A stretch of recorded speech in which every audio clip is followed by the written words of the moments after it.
So ayan mga budi, pagkatapos kong busisiin yung mga kubo na syempre competition yon. Dito naman tayo sa baba, ikutin natin yung buong village na yan. Syempre marami din silang palamuti tulad ng mga magagandang ilaw nilalagay sa mga puno-puno, sa mga haligi-haligi, sa taas-taas, o diba? Mga ginawan talaga nilang paraan. Yung mga kahoy na lagyan ng mga ilaw, tingnan mo, napakaganda, iniikot-ikot lang nila. Mukhang mamahalin yung mga ilaw na yan, guys. Hindi basta-basta napupundi, diba? Ayan, ito po yung place, ang laki ng village na yan. Nilakihan nila. Ayan, iniikot-ikot ko po dun pa sa gitna. Pati po yung daan, nasakop na po nila eh. Kaya bawal na po daanan yung dating daanan. Ngayon, kino-close na po nila. Ayan, syempre, pati yung sa taas, oh. Ang ganda, no? Tsaka mailaw talaga, kitang-kita mo talagang lahat. Ayan. Huwag kang magtuturo dyan, budi. Baka mabali yung hintuturo mo. Char. Ayan, guys, oh. Hindi pa to eh, kasi first opening pa lang talaga to. Baka bukas, mas marami pa. Sunod na gabi, mas marami pa. Ang dami kong nakilala dito eh. Mga, syempre, dati kong jowa. Char. Yung mga dati kong kaibigan. Ayan. Nagmaritis, di ba? Ayan. Pababa tayo, guys. Mas maganda dun sa baba. Mas maraming tao. Ayan, ang daming tao, guys. Di ba? Nakaupo naman. May mga upuan dyan kung gusto mong umupo. Siyempre, dahil ako sawa na sa upo, ayan, nakatayo na lang lagi ako eh. Kasi buong araw tayong nakaupo eh. Ngayon, siyempre, tumayo naman tayo para ma-exercise yung katawan natin. Diba? Yan, tambay pa naman ako. Naka-chinilas lang, naka-short.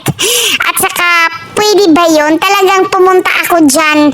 Nakalimutan ko magdala ng pera, guys. Kaya ayan, nauhaw ako at may biglang lumapit. Yan, dati kong friend. Friend ko pa ngayon kasi lagi naman kaming nagchat-chat niyan eh.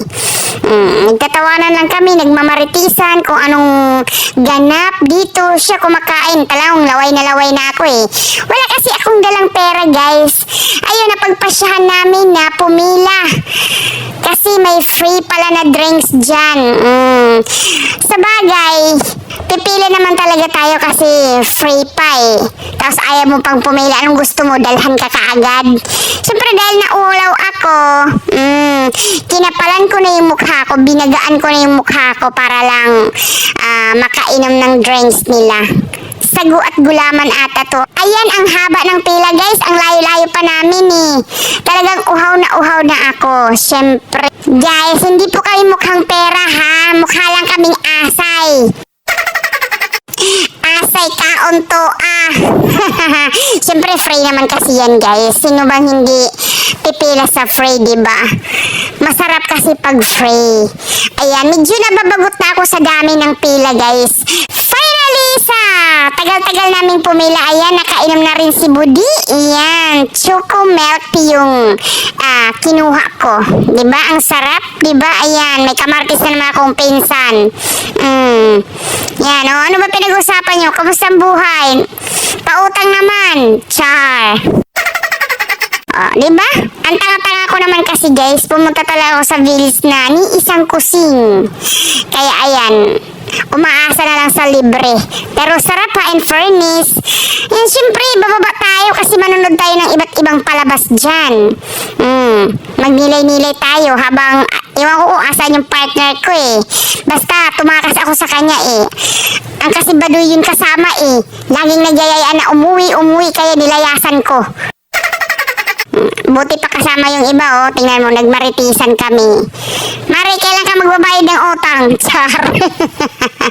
So, yun lang. Thank you kasi may libre doon. Kaso naubusan talaga yun sa dami. Kaya bukas na ulit ng gabi.